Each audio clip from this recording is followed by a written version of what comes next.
미국 중간선거에서 야당인 공화당이 4년 만에 하원을 차지할 거라는 전망이 나왔습니다. 자세한 미국 중간선거 상황, 취재기자를 연결해 알아보겠습니다. 정호윤 기자. 네, 우선 435명 전원을 새로 뽑는 하원의 경우 각종 예측조사와 개표 상황을 종합해볼 때 공화당이 사실상 승리했습니다. 218석을 확보하면 과반이 되는데 뉴욕타임스는 오후 4시 현재 공화당이 191석, 민주당이 166석을 가져가는 것으로 전망했습니다. 또 NBC 방송은 공화 219대, 민주 216, CNN은 공화당이 193석, 민주당이 170석을 확보한 것으로 예측했습니다. 차이는 다소 있지만 대부분 공화당이 하원 다수당이 될 것으로 보고 있는 겁니다. 하지만 각종 여론조사에서 공화당이 하원에서 압승할 것으로 전망한 점을 감안하면 지금까지는 민주당이 예상보다는 선전했다는 평가도 나옵니다.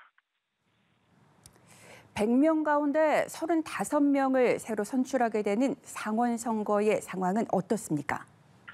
네, 상원은 예상대로 초접전 양상입니다. 지금까지는 민주당과 공화당이 정확히 50대 50으로 의석수를 양분해왔죠. 뉴욕타임스와 워싱턴 포스트, CNN은 이 시각 현재 민주당이 48석, 공화당이 47석을 확보한 것으로 예측했습니다. 예상 확보 의석이 단 한 석 차이에 불과한 상황입니다. 상원 다수당을 결정할 경합주에서는 이 엎치락뒤치락하는 초접전 양상이 더욱 두드러집니다. 특히 개표가 거의 마무리된 조지아주는 민주, 공화 후보 간 표차가 수백 표에 불과한데요. 다음 달 결선 투표까지 가봐야 당선자를 확정할 수 있을 전망입니다.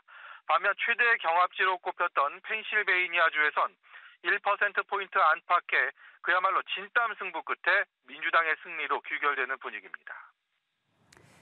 아무래도 미국의 중간선거가 집권당에 대한 중간평가 성격을 띠다 보니까 민주당 입장에선 쉽지 않은 선거라는 얘기가 많았습니다. 네, 그렇습니다. 말씀하신 것처럼 이번 선거 바이든 행정부 지난 2년의 평가일 뿐만이 아니라 2024년 대선의 향방을 가를 수 있다는 점에서 관심이 뜨거웠습니다. 선거 결과에 가장 촉각을 곤두세우고 있을 사람 바로 조 바이든 대통령이 아닐까 싶은데요. 취임 이후 2년 동안 펼쳐온 정책이 유지가 될지, 2년 뒤 정권 탈환을 목표로 하고 있는 공화당에 전국 주도권을 내주게 될지 그야말로 갈림길에 서 있습니다.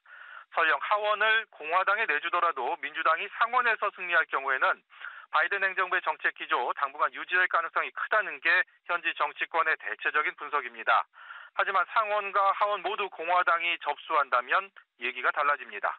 공화당은 의회 권력을 손에 쥘 경우 바이든 행정부의 각종 비위에 대한 조사에 나서겠다고 벼르고 있기 때문입니다. 그렇게 되면 백악관은 앞으로 의회에 잇따른 공세를 방어하는 데 집중해야 하기 때문에 새로운 정책 추진은 힘들어질 수밖에 없습니다. 자연스럽게 바이든 대통령의 레임덕이 시작될 거란 관측이 많습니다. 이번 중간선거와 맞물린 또 다른 관심사죠. 트럼프 전 대통령 얘긴데요. 벌써부터 다음 대선 행보를 이어가고 있다고요. 네, 그렇습니다. 트럼프 전 대통령 어제 중간선거 본투표가 시작되기 전 오는 15일, 그러니까 다음 주 화요일에 플로리다에 있는 자택에서 매우 큰 발표를 할 것이다 라고 깜짝 선언을 했습니다. 무슨 발표인지 구체적인 설명은 없었는데요. 현지 언론들은 대권 재도전을 선언할 거라는 데 무게를 뒀습니다.